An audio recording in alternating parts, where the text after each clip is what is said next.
Hey, welcome to EPN. My name is Victor Lucas, and we bring you the latest in everything cool every single day. Thank you so much for joining us on another fine adventure we call EP Live. Everybody in the chat, it is fantastic to see you. And yes, we do this show live, so try to come and join our community when we are streaming because it's a lot of fun. Everybody in the chat is awesome, and we have a Discord channel as well, which we'll put into the chat. We'll also put it in the description of the archive of this video. And we launched a coffee on Friday, which we talked about on the show for the first time. Blew Bear's mind. It's actually been blowing my mind. I saw a picture of the coffee in the bag for the first time from 8-Bit Beans. They sent me a picture, and I posted it on my Instagram. You got to check it out. It's really cool. There's an 8-bit version of me and the EP logo. It is so damn cool. All right, you guys. I've got a few dedications to get to, but I got to class this up a little bit. I got to put my jacket on. What am I thinking? Just being in my T-shirt here. Okay. Yeah, I mean, that's better. That's more TV ready, right? Okay, this one is going out to, Rocket Spaceman is a brand new member. Thank you so much for joining. And also to Shannon E. Dickey. My husband loves your rundown. He and his brothers watched it every day growing up and still do. I'm hoping that we get a show dedicated to him, either on our anniversary of August 5th or on his birthday of August 19th. So we're right in the middle there. And we've got a lot of stuff coming up. So Blake and I do. We've got some production stuff coming up, which I'll tell you about later. But my husband's name is Neil Ruby. So this rundown is dedicated to Shannon and Neil. Happy anniversary and happy birthday, Neil. Let's get started with your rundown.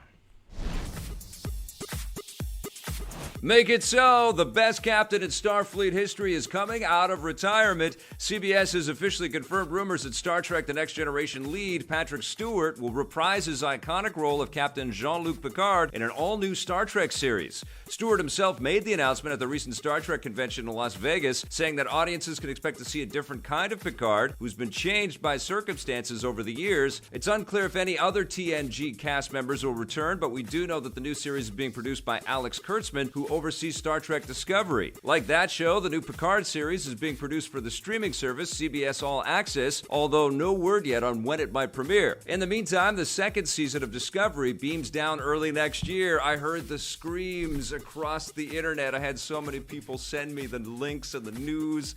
It's incredible, man. We all love Patrick Stewart. He's an amazing actor, and he's fantastic in this role. What a great bit of news for everybody that's ever liked Star Trek out there. I saw Gary Whitta saying that he would basically kill to write on that show. He's the writer of Star Wars Rogue One.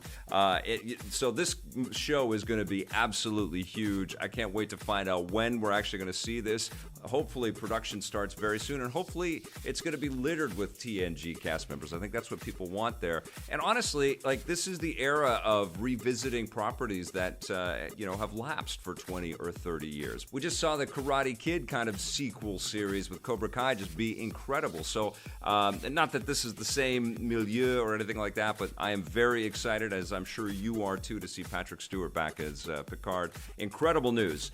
Yet another badass superheroine is soaring to the big screen. DC and Warner Brothers are developing a new Supergirl movie. Deadline reports that the project is in the early stages of development and is being written by Oren Uziel, who previously worked on 22 Jump Street and the Cloverfield Paradox. Supergirl first hit theaters in a critically panned 1984 film, but the characters had much more success in the current TV series starring Melissa Benoist. It sounds like the new movie will be taking place within the existing DC movie universe, so it probably won't have anything to do with the TV show and will almost certainly have a new actress in the lead. DC is already doing the same thing with The Flash. No word yet on when the new Supergirl movie might arrive. Melissa Benoist is unbelievable as Supergirl. That's one of the main reasons why this show continues to get greenlit year after year. She's the perfect casting choice, so DC's got their work cut out for them to convince us all that their new Supergirl is going to compare with the TV version.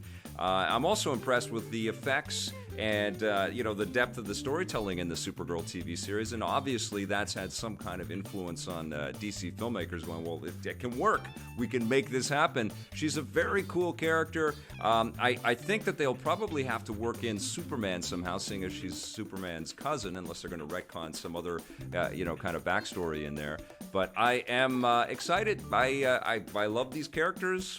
I hope that it's very good.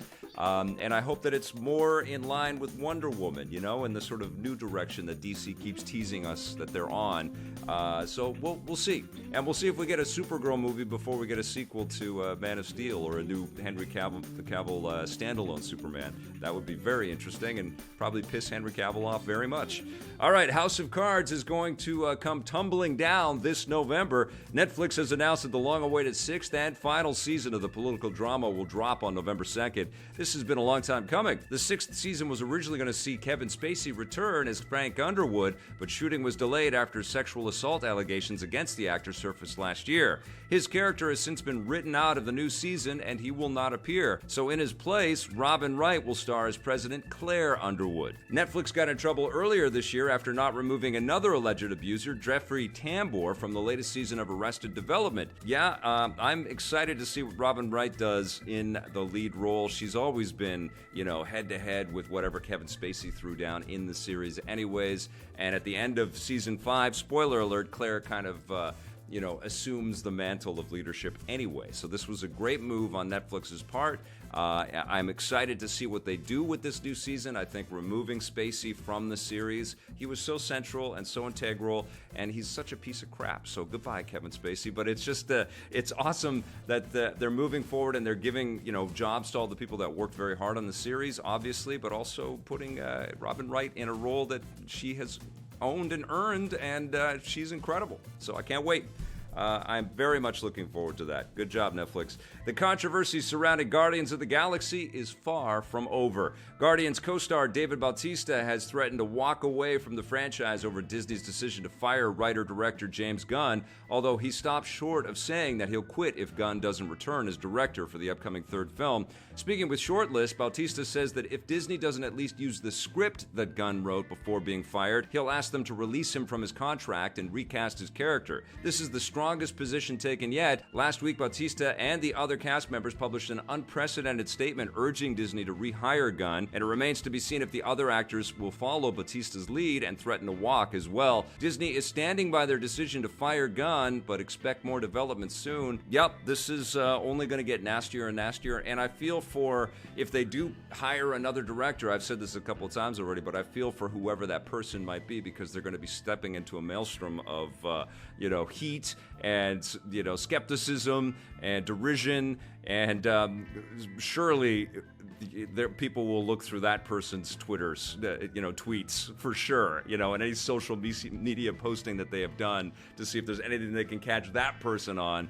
Yeah, Disney has created a real problem for themselves here, and an understandable one, and there are consequences for what we put out there in the world. But this is going to get nasty, and it sucks. And again, Kevin Feige, I know you're a big fan of EP Live. I know you're watching. I know you're in the chat right now. I think you should come forward and add your perspective into this. I don't think it's cool for the top dog at Marvel to stay out of this discussion.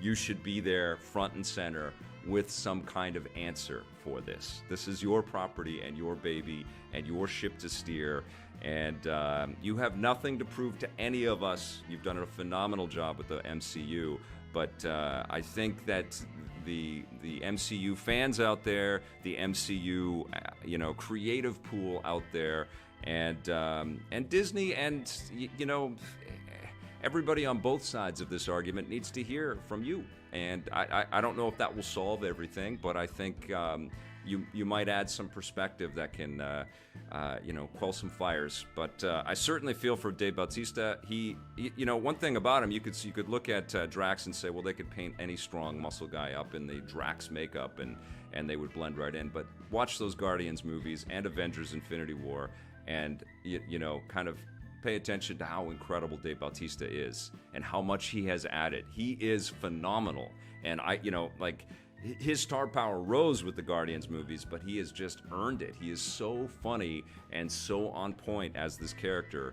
And if he leaves, that would be terrible, and it would really impact it, and it would be just awful to hear somebody come in and try to sort of ape the comedy that Bautista so naturally was able to get to.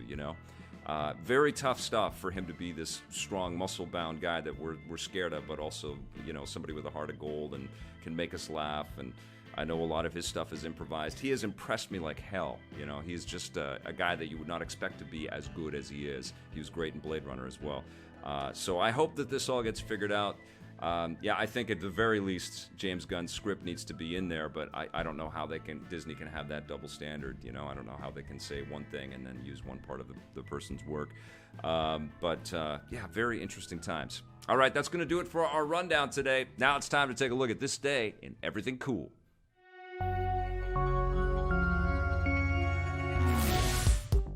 Welcome to This Day and Everything Cool for August 7th. On this day in 1974, things came down to the wire. French high wire artist Philippe Petit performed a death-defying high wire walk between the Twin Towers of the World Trade Center in New York. Petit had already done similar stunts from the towers of other landmarks like the Notre Dame Cathedral in Paris, but with the World Trade Center, he took things to new heights, literally. Since the towers were the tallest buildings in the world at the time, the appeal of walking across them was irresistible to Petit, but because the stunt was completely unauthorized and illegal, getting it off the ground took a lot of work. Petit and his team posed as construction crews, sneaking up to the roof of both towers in the dead of the night and avoiding security guards in order to get the wire attached and ready to go by morning. Petit stepped out onto the wire at 7 a.m. local time, performing for 45 minutes and making 8 passes back and forth, with onlookers gathering on the streets below. It didn't take long for the police and Port Authority to notice, and they arrested Petit when he finally came down to the safety of the rooftop. The stunt earned Petit international notoriety, and some historians credit it with making the Twin Towers themselves popular in the eyes of the public. The stunt has been the subject of several documentaries, as well as the 2015 drama The Walk, starring Joseph Gordon-Levitt.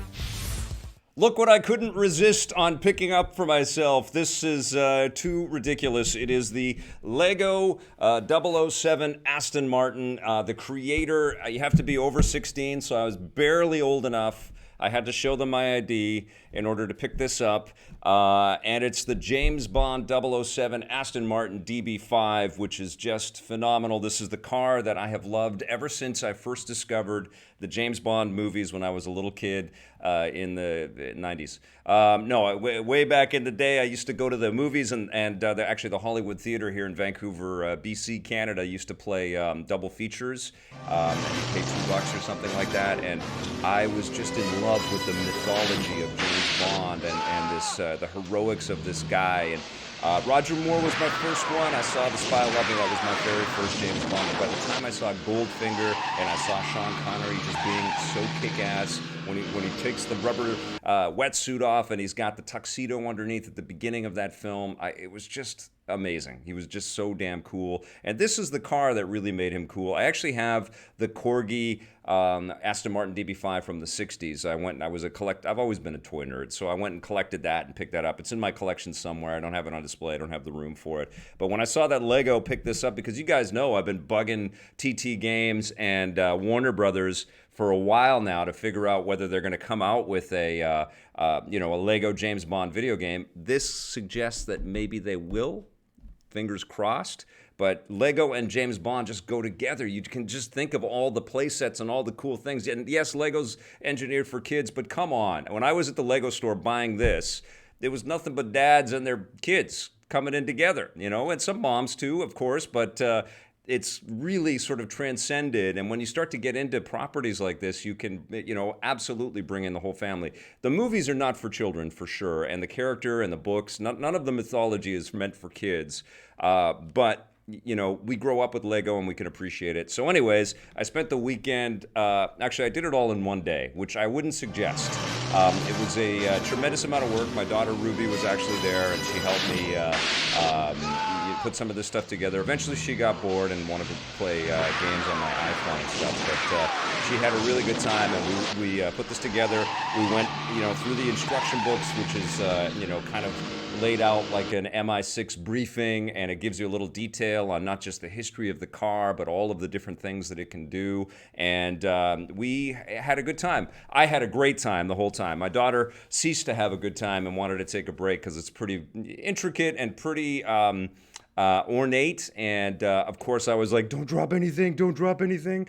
And we did really well. We did it all in a day. I was up really late in the evening. If you guys were on my Instagram, I don't mean to be plugging my Instagram all the time, but I took a picture of it in its completed form when I was finally ready to go to bed, and it was like 1 o'clock in the morning or something like that. And I was exhausted and burnt out, and I was starting to get Lego blindness from all the different pieces that I had to find and put together. But I'll tell you what, I'm going to show you what this thing can do right now, which is really cool. So I'll show you from the back of the box right here. I don't know if we can see that quite well. Do you want to try the other cam, Blake, and see if that makes a difference? Right there? Not really. Well, anyways, the car can do all kinds of incredible things. It's amazing that it does all of these intricate animations and has all these features, and you're not even aware that it can do that until you put it all together. The back of the box is too small for you to see from there, so let me show you in real life. The car has rotating license plates, so you can. I like it on the James Bond one, so you can spin the license plates to whatever you want. But there's actually a JB007 right there. The hood pops open, and there's an intricate engine in the top of the car, which is amazing. Lots of silver and chrome work against the gray, the sort of matte gray of the car, which is great. The hood pops up in the back, or the boot, or whatever this is called, in the back here, so you can put your champagne bottles and what have you in the back. Again, the license plates rotate in the back. If you spin this little exhaust pipe, you get a bulletproof shield that pops up, which is so slick. Blake's going to zoom in a little bit more for us right here. And the pièce de résistance, there's machine guns in the front, and that's the only thing that I haven't been able to kind of work. But the door's open, and you can toggle. There's a little gear shifter thing, and you can toggle that. Put it down. There's a little gear shifter thing that you can toggle, and the machine guns are supposed to flip open. They don't exactly, and it's because it's Lego, and so maybe one of the bricks isn't tight enough, and it's sort of catching, which drives me crazy. But I was trying to fix it, and I broke it at 1 o'clock in the morning the other night, and I spent like an hour trying to like re-put it together again. Anybody that's put complicated Lego knows what I went through. But the best thing about this thing is this very cool feature. You guys all know what's on here. It's the ejector seat. I'm going to try to do this cleanly. Ready? Oh, wait a sec. There we go. Ready? Oh, come on. There it is. The ejector seat actually pops out, and it's incredible. Hold on. I'm going to just walk downstairs and grab that. And then, so I'm back, and basically it's a little tiny chair, and it actually looks just like the other chair, which I'm really shocked because the Corgi model didn't actually look as cool. You could tell which chair was going to pop out. It was just so obvious. But on this one, you can't. It's just dope as hell. There's actually also retractable tire shredders that come out of the car. You have to stick them on, but then you can drive around, and it's just really cool. So I've been making vroom vroom sounds like crazy. This is not inexpensive, but it's honestly one of the coolest Lego sets I've ever purchased, and I had a tremendous time putting it together, and now it will never come apart. And now it's on display forever. So thank you, Lego, for making this. Now TT Games and Warner Brothers, please make us a Lego James Bond video game, okay? We'll wait, and while we wait, let's watch this buried treasure.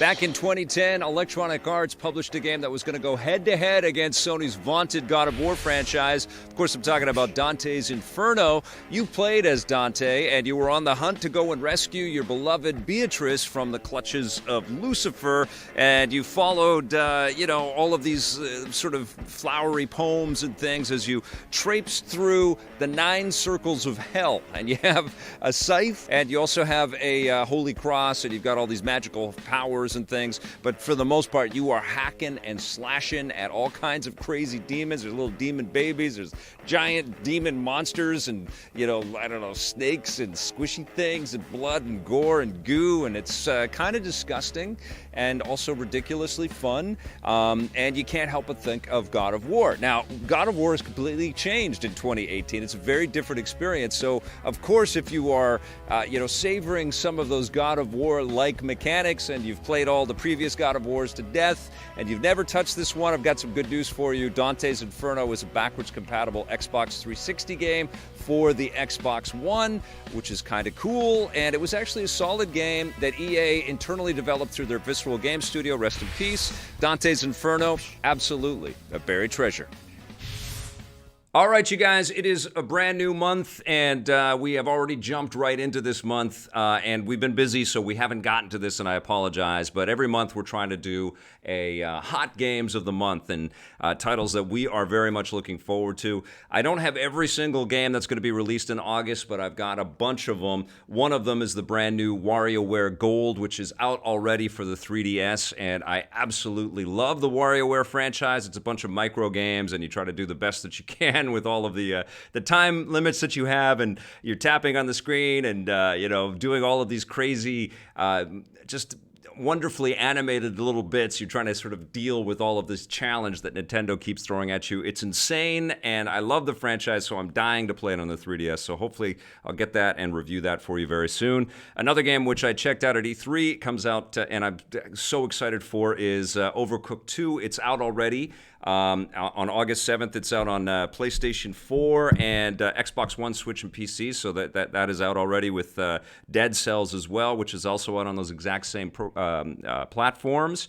And I want the Switch versions of both of these games because they're perfect for being able to play portably. Overcooked 2 adds online multiplayer and improves on the whole mechanics, and it gives you more challenges. An amazing cooking game that's cooperative and competitive at the same time, while Dead Cells is a game that Jose has not stopped talking about forever. It's been in early access for a long time. It's kind of like a roguelike game, a little sort of like get as far as you can in your run, and then you're also given all of this Metroidvania type exploration and lots of different weaponry and things like that to use. Incredibly cool animations. I can't wait to play Dead Cells.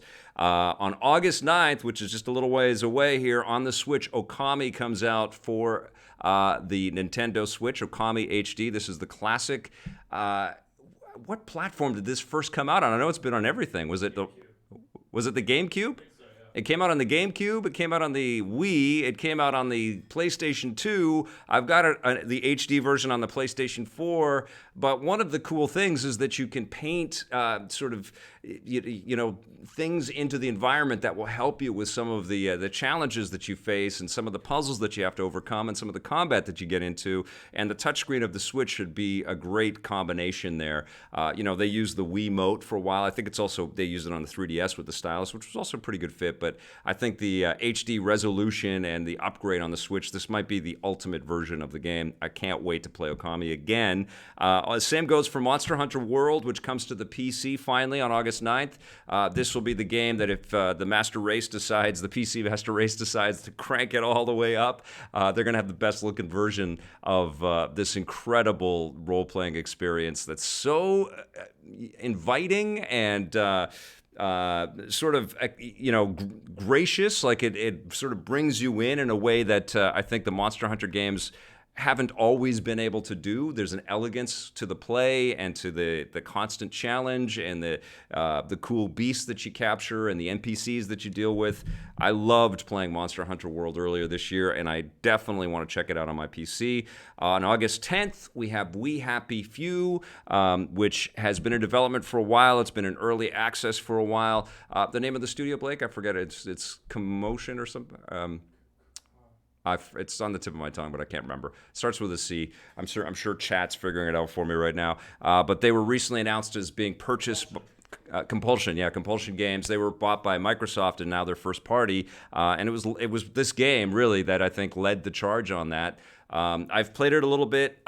Over periods of time. I'm just waiting for the final game, and I should be getting a code very soon. I want to sit down and play this. That comes out on PS4, Xbox One, and PC on August 10th. On August 21st, I know a lot of you are waiting for this date and these two games, Shenmue 1 and 2 remastered. or just up-resed. I don't think they're going the whole sort of, as far as they could with these games, but at least we'll be able to play them on modern systems. PS4, Xbox One, and PC, Shenmue 1 and 2, which will give players a nice big, opportunity to get into the story and sort of understand what the commotion and the hubbub has been, and the passionate wait for the sequel for Shenmue 3 has been when they play through the first two games. So I played one, a good chunk of one, and I'm sure I touched two, but it's been forever, and I actually really want to dive in and check those out, especially because the Yakuza games kind of carried the torch a little bit, and over time I began to appreciate the Yakuza games a lot more as I kept getting, as Sega kept releasing one every couple of months, and there's one coming up in August as well. I kept playing them, and I'm like, yeah, these are really cool. They're very unique. They're not what you think, first off, and then they kind of unravel and become these wonderful and kind of strange escapes for you. And I think the Shenmue games kind of qualify for that. Little Dragon's Cafe comes out on August 24th, and this is from some of the same people that brought us the Harvest Moon games. Big head characters, cutesy. It's character-based. It's not really about conflict and combat so much as relationships and building, like a cafe and working with your teammates and stuff inside the game. It looks like it's going to be a lot of fun and filled with some rich storytelling and some good humor, and probably one that I'll play with my daughter, which I'm looking forward to.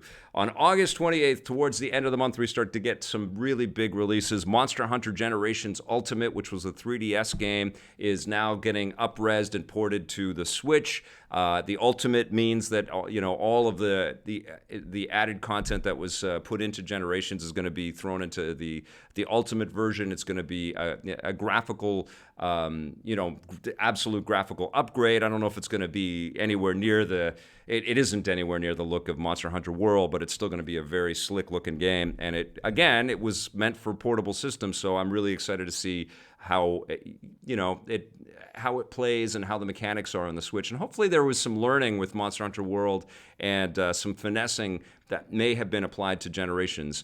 Although when I played Generations on the 3DS, I did find it pretty easy to get into. I mean, those games get better and better every time they go for it. Yakuza Kiwami 2 is the Yakuza 2 game, which has been upgraded and up-res for the PlayStation 4. Sega is going to bring all of the old classic Yakuza games to the PlayStation 4, so you can get them in, one Godfather-esque box set and get the whole damn deal. This game is loaded with mini-games and great characters and memorable moments, and it should be a ton of fun. We played it a little bit at pre-E3, and I enjoyed my time in there. They're crazy. They're so strange, but they're so cool, Like, it's just a great... the phrase I always use, it's just a great escape, from a reality that we know, or even a video game kind of reality that we know. So I'm psyched for Yakuza Kiwami 2. Blade Strangers is the coming together of a bunch of indie fighters that Nicholas is bringing out, and with lots of different characters that we have seen in lots of different indie games coming together and combating each other in a two-dimensional kind of way. It's like a Marvel versus classic Marvel versus Capcom, or SNK versus Capcom kind of thing, but it's with a lot of characters that we don't normally associate with these games, like Shovel Knight's in there. I think I'm getting the right game, right? That's the name of it, Blade Strangers? Yeah, so I am super psyched to see all of these different indie, charming, cool characters come together. Kind of Smash Brothers-esque in some ways, but it's a traditional 2D fighting game, so that should be fun. There's a game called Donut County, which is coming out. It's an indie title. It's very strange. I don't really... I played this in various indie events that I've been to. I remember just being enthralled by the art style and the animation and the sense of fun with it, but it has the Katamari type of vibe to it, but I can't remember exactly what I'm supposed to do in this game. I just know I want to play this thing. It looks crazy, and it looks fun, and it looks like people had a good time building it, and it's loaded with a good sense of humor. And then finally, on August 31st, we have Divinity Original Sin 2, the definitive edition, coming to the consoles for the first time. This is one of the best RPGs out in recent years. Again, it's incredibly deep, lots of great characters that you can choose from, beautiful artwork, beautiful animations, top down. It's got some, standard kind of qualities that we've seen in role-playing games for a long time, but made with a real obsession and a real love. And it won tons of awards when it was out on the PC, and the console version should be a ton of fun as well. So not a bad August, actually. I thought it was going to be a lot slower month this month than it's actually turning out to be. If I had to pick 2 games that I'm most looking forward to, though, there are 2 games that are out that I currently have not touched in their final form, and that's Dead Cells and Overcooked 2, which are available for every platform right now. So August is already looking pretty damn good. But right now it's time for us to take a look at a game that has been out for a little while, but I finally got a review for you. It's 20XX.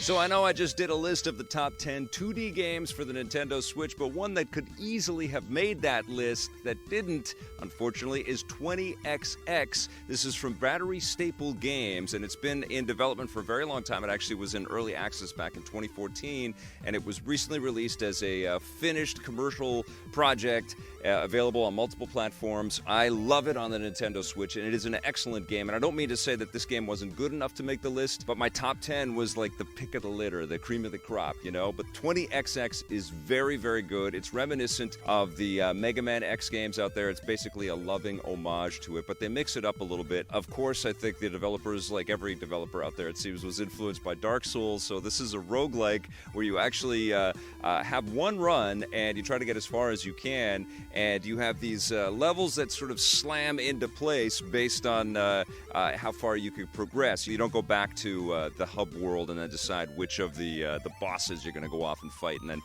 trek out into that world. You clear a boss, you decide whether you want their power or not, just like in the Mega Man games, and then you can continue on or go back to the headquarters and end the game, and then you can spend these soul chips on different kinds of power-ups. There's also other parts of the economy as well, nuts and other things that you could pick up. You can pick up big nuts, I think, is one of the things you can get in this game. It's all played very tongue-in-cheek and with a sense of humor and a sense of respect and love for what Mega Man and Mega Man X delivered to us. You can, challenge yourself with progressively more difficult levels. If you play the easiest level, you actually get a few lives, so you get a couple of kicks at the can at this thing, which makes it a little bit more forgiving and a little gentler. But this is one of those games where you're going to get to I got to the boss pit, oh, he killed me, oh my god, I lost everything. But then, you've acquired some loot, some stuff that you can spend to make it a little bit, nicer for you when you go back in. Increase your health, increase your energy. And the power-ups are awesome, mortar shells and machine guns, and, there's lots of bullet spray all over the screen, which looks incredible. And I actually like the controls are modernized. It's not like the sort of digital controls of the old Mega Man games. You have a little bit more finesse. It plays nice with analog controllers, so you can slide back and forth on the ledges and stuff, and slide off of a ledge and bounce and save yourself with some precarious kinds of situations, which feels great. And that's the core of this game. It feels fantastic, and I think one of the big features that makes this game so special is that you can play it cooperatively locally, or you can play cooperatively online, which is just terrific. This is a fantastic pickup. It's great on the Switch. I haven't played it on any of the other platforms, but I suspect it's just as good anywhere else you're going to get it. 20XX is definitely worth your time, even in the face of the recently released Mega Man X Legacy Collection. I do admit that the impact of 20XX, before the Mega Man X Legacy Collections came out, was bigger. And then I played the Mega Man X Legacy Collections and was like, oh my god, look at all this great stuff. And then I went back to 20XX, and it was diminished slightly because, of course, it's an homage to what came before, and you give points and cred to what Capcom was able to achieve on Super Nintendo hardware. But still, this is a fantastic game. It's definitely worth your pickup money. I'm going to give it an 8.5 out of 10. All right, you guys, before we get started on our Let's Play and Chat, we're going to be looking at Flat Heroes today. We have got something to announce, which is very cool. We ran a contest with our friends from Marvel Canada for 3 chances to win a 4K Blu-ray of Avengers Infinity War, and I've got our winners that I'm going to announce right now, and we will get all of the contact information and reach out to you, but I'm going to read you the messages as to why they won, because the rules stated you had to write something about how these Marvel Cinematic Universe movies have kind of impacted your life, and I got some good ones. Honestly, everyone was great. We got so many great ones. I loved, there were a few that were like, I am Groot, and I love those, and I actually, one of them won. But I'm going to start with Blair Farrell, who I know is already from the chats and from being here. You're a winner, so congratulations, but here's why he won. Spider-Man Homecoming, a quality of the Spider-Man character that has made him my favorite superhero of all time is his ability to always beat the odds under overwhelming circumstances, like in the classic issue where he's trapped under the debris of Doc Ock's collapsing underwater base and summons the will to lift it off of himself, something that was recreated in Homecoming. Given the tangled web of rights surrounding some of Marvel's movie rights, it was looking for a time like we would never see Spider-Man stand next to the Avengers, but then the impossible happened. 2 movie studios did something that we would never in a million years expect them to do, work together for the benefit of everyone, from Sony to Disney to the fans. You can see some incredible things in the MCU, like a man turned into a giant rage monster, heroes who can shrink and grow at will, and a talking tree who can make you cry with just 3 simple words. But sitting in a theater watching Spider-Man Homecoming for the first time, and all I could think of was, I can't believe this exists. Yeah, that is an amazing movie. That is such an on-point idea about that film too, and it's one thing I appreciate about Homecoming is the more you watch it, I think the more you can appreciate it. It's amazing. No pun intended. All right, Ian Wren, you are a winner as well, and part of it is because you brought your daughter in on this as well, and she also entered, so she is not a winner, but she gets to watch your 4K Blu-ray, so I guess she's a kind of a winner too. I'm a huge Marvel fan. My very first hourly wage job was working in a comic book store, so I'm a fan of all comics. You got me with comic book store, buddy.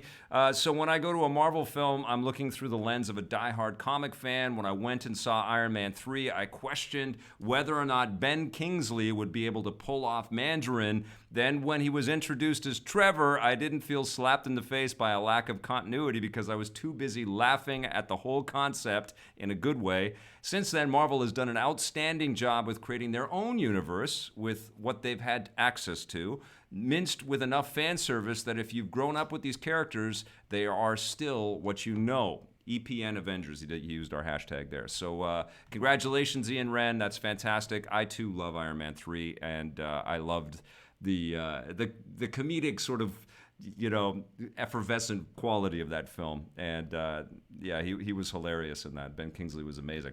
All right, and our third winner, and congratulations to everybody, is Patrick Headley, who says, I am Groot. I am Groot. I am Groot. I am Groot. I am Groot. I am Groot. I am Groot. Hashtag I am Groot.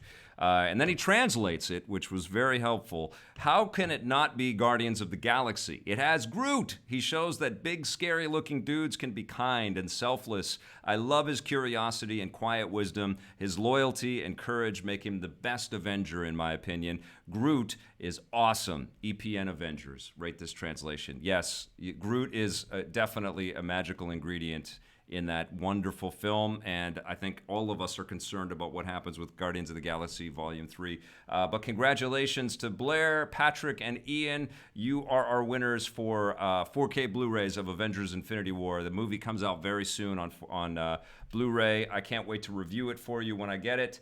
But we're going to get the information to Marvel, and they will send you your discs.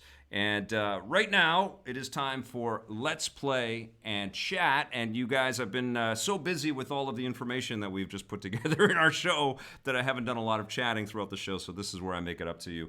Blake Siefkin is going to come out and join us, and we're going to play a game that I know nothing about. It's called Flat Heroes. And let's see what this game is. It's on the Switch, and I don't know what I'm doing, so we're going to discover it together, okay? Does that sound all right? Did we turn off the music? Yes, I turned off the music. Okay. I need to hear the game for a minute. Okay, so we are loading in right now. I'm going to pop my headset on so I can hear a little bit of the game too. That was a super fun contest. It won't be our last. Stay tuned. We'll definitely do more stuff like that. Thank you, Paul Adamson, with the congrats. Great contest.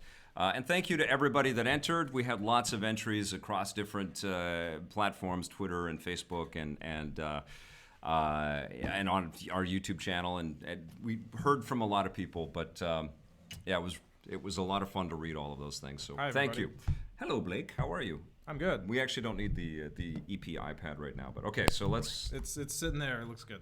Okay, here we go. Boom.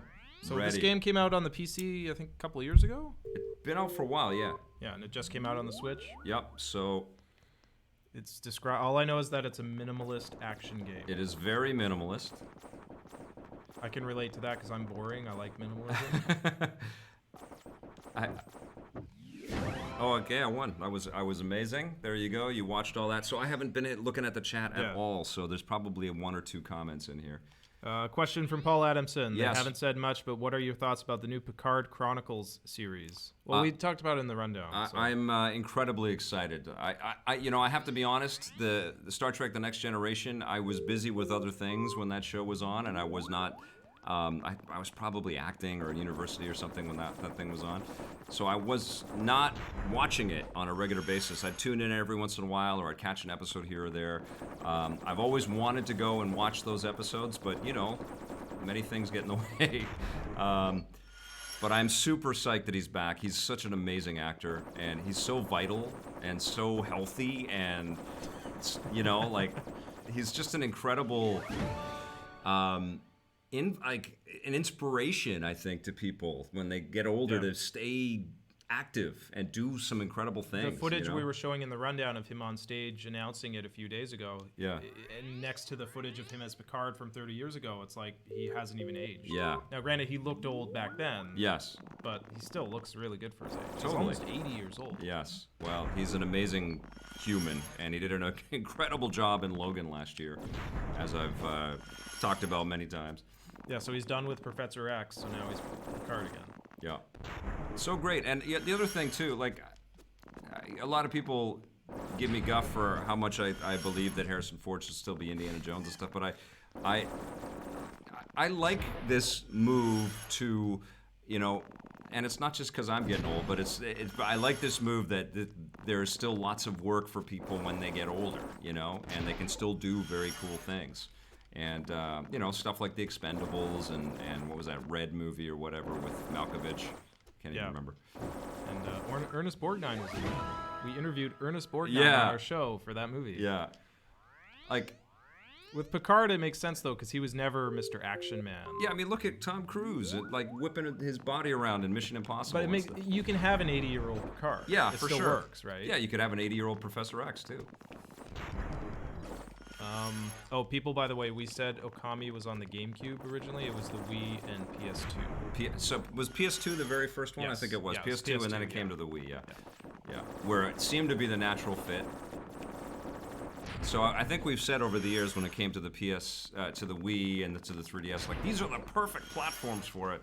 And it does look incredible on the PS4. Well, the Switch will work, too, because you can still do the motion thing. But Switch is going to be great, yeah. Because you can carry it with you, too. It's going to be another one of those, huge Zelda-esque experiences. So this is reminding me a little bit of N+ in a way, where you're trying to, avoid the bullet hell. It's got a bit of Meat Boy in there, and a little too. Meat Boy, yeah. Probably just because you're a little square. Yeah. A couple of questions from Discord asking about late-night streams again. Yes, I haven't done one of those in a little while. I'll do it again for sure. It just has to be the right time. I can't really schedule it because sometimes I'm just cramming content in to be able to be ready for a review, and I can't really focus on the game too much if I'm streaming because I don't know if you guys know, but we've been doing a lot of shows, and so I have to be up on a lot of that content and stuff. But I do love the late night streams too. They're super fun. I also haven't streamed a Lego game with my daughter in a long time, and I want to do that soon too. Ooh, look at this! They're coming after you. Yeah, this is cool. This is cool. They're like little sperms chasing you. Yeah, it's kind of a mobile game, it feels like, but it doesn't detract from its fun. So I'm blowing them up. Oh, I see. They're like little heat-seeking missiles. Yeah, so and they hide behind the little but lines. they won't explode until there's there. See? Yeah, so they chase me for a bit. Yeah, let them loop them around the lines. And then I just got to be away from them when they explode. Yeah. Cool. This is pretty cool. I mean, the minimalism is helping this game. It's so sleek. It's so fast.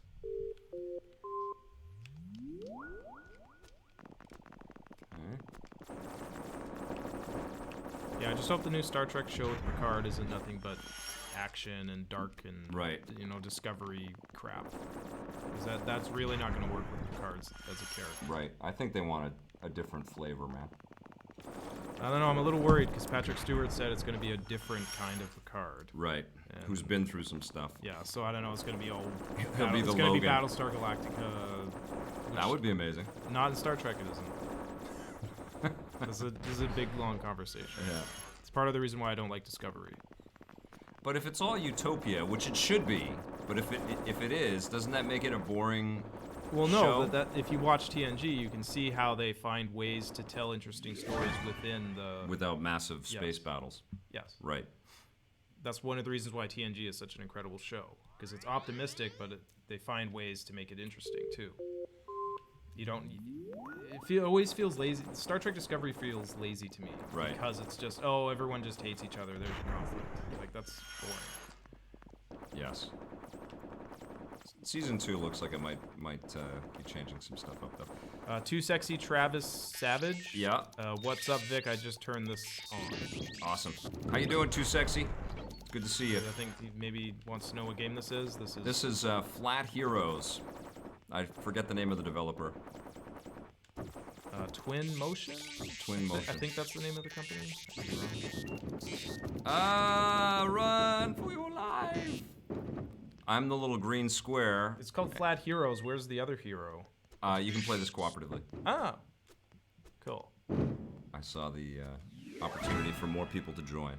I'm liking this. It's mission to mission, and you just try to get as far as you can.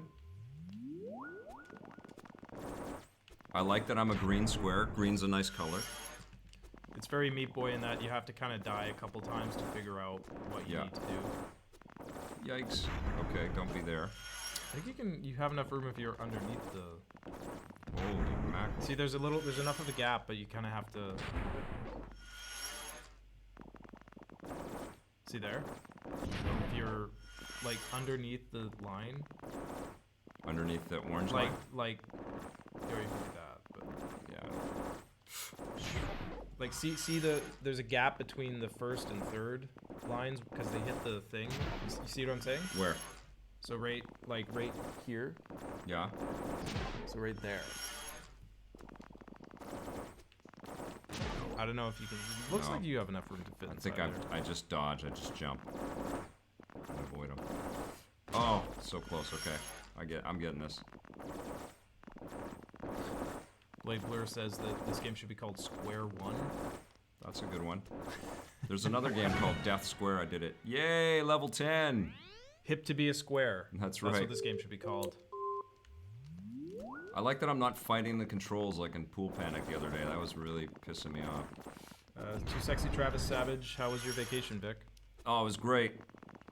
Yeah, it was so good. You know, when you go camping though, it's not always like a vacation in a way, because like I feel like so much of your day is like, when do we eat? You know, like, and then like prepping the food is a big deal. And yeah, I never go camping for that reason. It's not relaxing.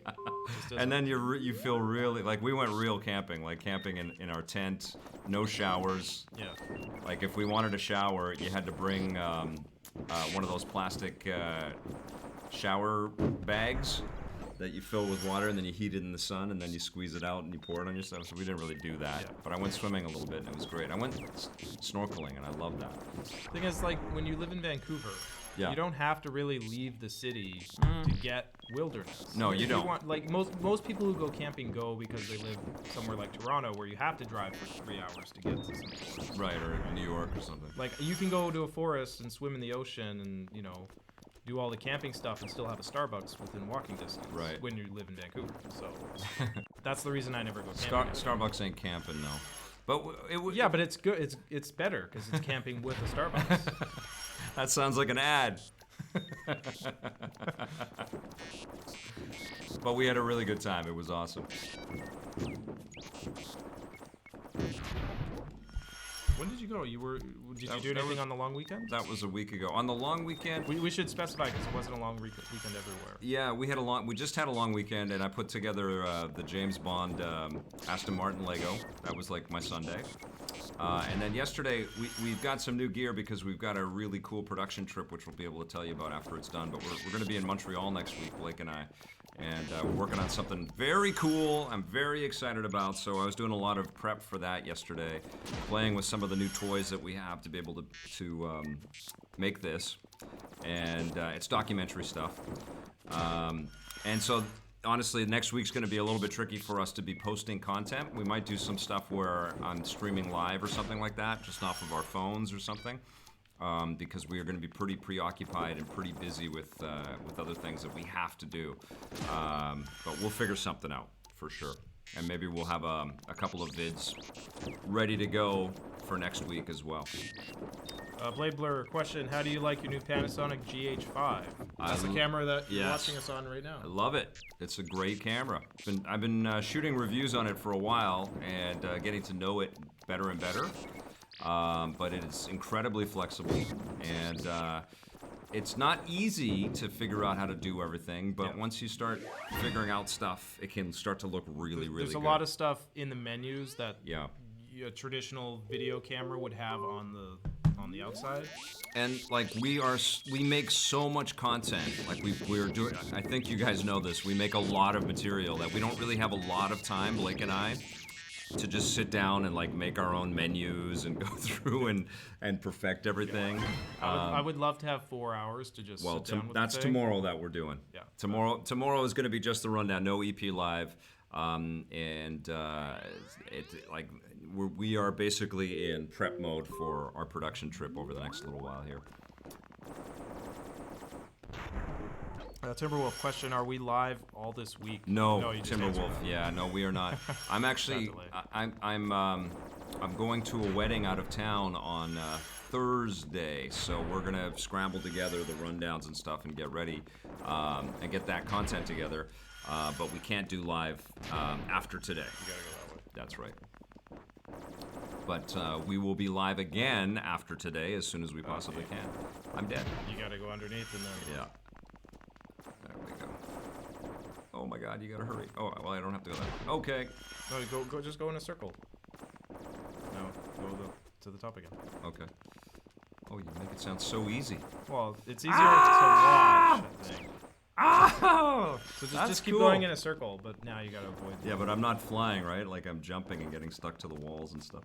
Go! This is the type of game it's easy to look at it if you're not playing it. Yeah! Oh my God, there's more coming! Oh my God! Oh, that's great! So the lines that hit you are kind of instant. Ah! Right? Yes! But the little sperm things don't. The sperms take a bit to explode. But a couple of those can hit you, right? Yes. Well, they can go past you, but they take a second to explode. Oh, okay. So it's only when they explode that they actually hurt you? Oh my God. Go. Get it. Oh my. This is great. This is so hard. Ah! Oh man. Get going. Get over there. Get over there. Go. Oh my God. Run. Run. Oh. Oh, I'm alive.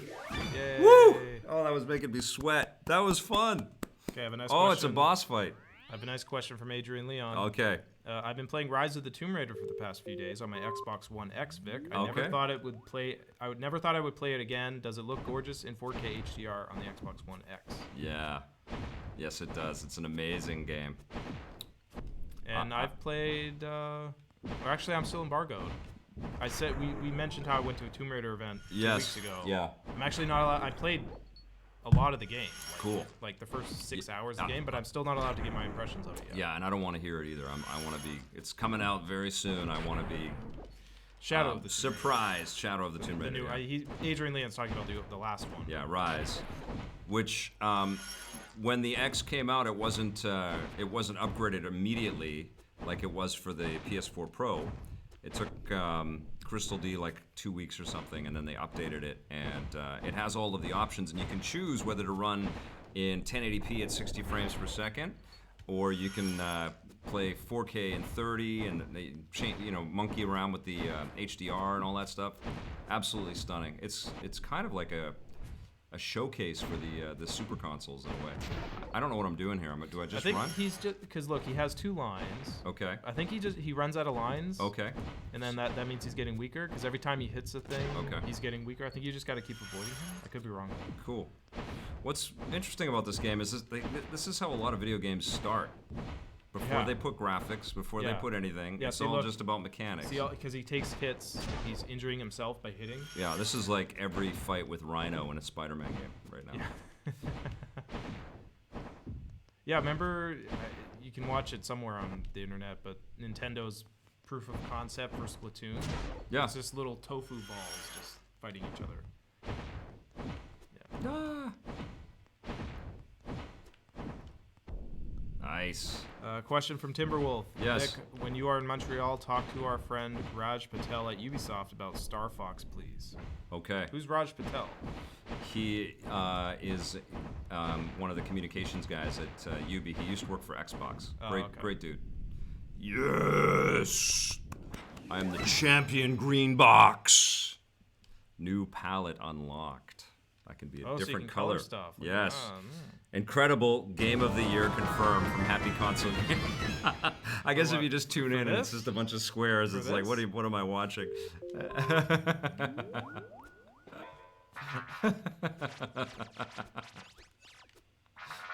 Oh, this is cool. I like this. I dig this game. I think it's like pretty rad. The laser room in Resident Evil. Which Resident Evil is it? I know it's in the movie. Is it which game is it? Resident Evil 2, where you jump through the lasers? I can't remember.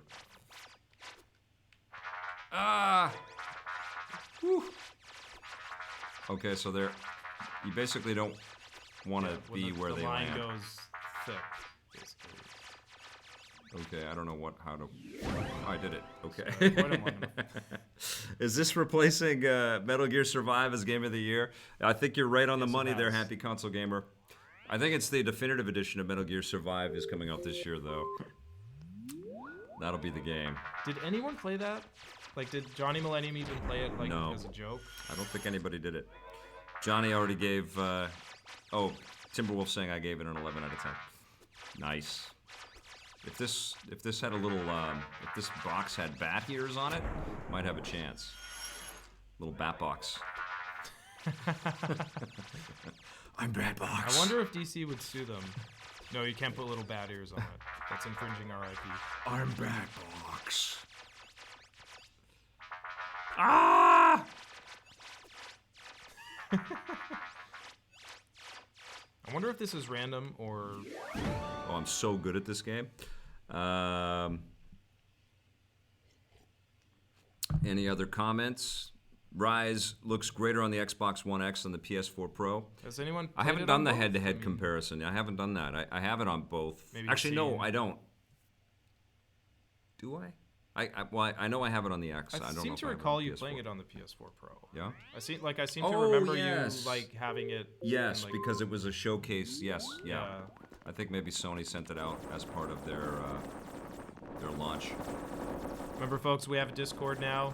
A couple of people are posting links in the chat. Right. That's and right. Also, I think there's a link in the description below the video.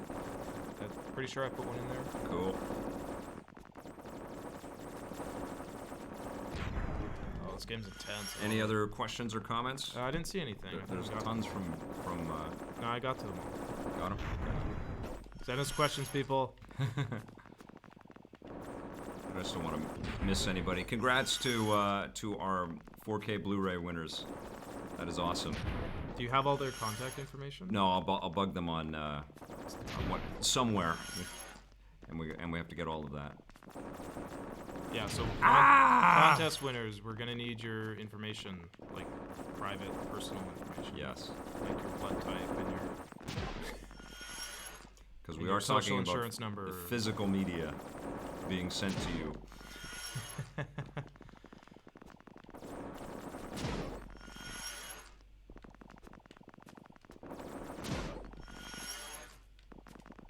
Okay, this one's tricky.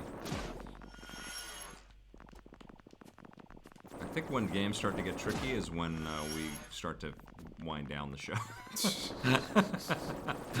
That's a good. That's a good. Good rule? Yeah. New rule? Guys, we answered the question about the late night streams already. I think you need to go in that gap that it's making when it hits the edge of the line. Holy, where? Look, okay, so look, see how when it hits the line kind of head on, there's a bit of a gap? I think you need to go there. That's what I do. A lot of it is just don't go anywhere, just wait. I really like this game, it's cool. Okay, just wait. I'm fine, I'm healthy, I'm good. Now just stay under here. Okay, Yeah, you gotta fine. get back to the top now, though. Oh!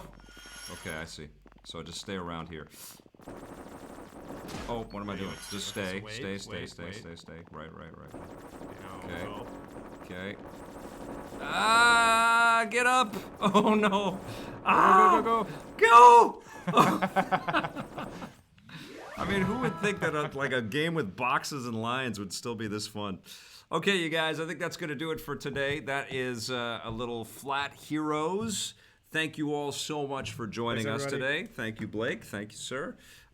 We hope you are enjoying this very fine Tuesday, and you go to play some new games or something like that right now, or support our friend, the Happy Console Gamer, and watch some of his vids. Remember, we have tons and tons of content for you to check out because we love making the content. Thank you for supporting us. If you do check it out and you like it, please hit subscribe and that little bell so you can get notified when new material comes your way. You can also hit that sponsorship button, or is it a membership button now? Thank you so much for that. And remember, no matter what you do, play forever.